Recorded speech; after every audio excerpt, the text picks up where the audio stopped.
সম্পূর্ণ নতুন কায়দায় চালের গুঁড়োর ফুল পিঠা। কোনো রকম ঝামেলা করতে হবে না, সহজ উপায়ে তৈরি করা যাবে।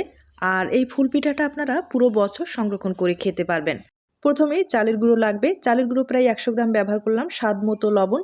এরপরে ফুটন্ত গরম জল দিয়ে একটা ডো তৈরি করে নিতে হবে। ডোটা কিন্তু নরম করা যাবে না, শক্ত করে তৈরি করে নিতে হবে। আর একটু আঠালো হবে, তবে শক্ত করে তৈরি করে নিতে হবে। কিছুটা ডোয়ে আমি একটু ফুড কালার ব্যবহার করলাম, একটু দেখার সৌন্দর্যে।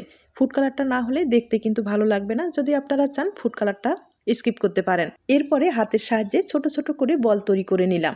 আর এখন আপনাদের ডিজাইনটা তৈরি করে দেখিয়ে দিচ্ছি। ডিজাইনটা তৈরি করার জন্য অবশ্যই প্লাস্টিক ব্যবহার করতে হবে। আর ছোট যে ডোগুলো আমি 6টা একত্রে করে মাঝখানে ফুড কালারের যে ডোটা সেটা ব্যবহার করলাম। আর এভাবে চাপ দিলেই কিন্তু একটা ফুলের ডিজাইন হয়ে যাবে। আপনাদের বোঝার কোনো সমস্যা হলে আমার বড় ভিডিও আপলোড করা আছে, আপনারা চাইলে কিন্তু দেখতে পারেন। পিঠাগুলো তৈরি করার পরে ভাপিয়ে নিতে হবে। ভাপিয়ে নেওয়ার পরে রোদে শুকালে আপনারা কিন্তু পুরো বছর সংরক্ষণ করে খেতে পারবেন। দেখতেই পাচ্ছেন ভাপিয়ে নেওয়ার পরে কতটা সুন্দর হয়েছে। ডিজাইনটা কিন্তু ফুটে উঠেছে, আপনারা হয়তো বা দেখে বুঝতে পেরেছেন।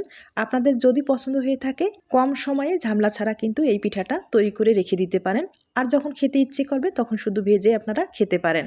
আমি রোদ্রে শুকিয়ে নিলাম, শুকানোর পরে আপনাদের দেখিয়ে দিলাম। এখন কয়েকটা পিঠা আমি তেলে ভেজে দেখিয়ে দেব।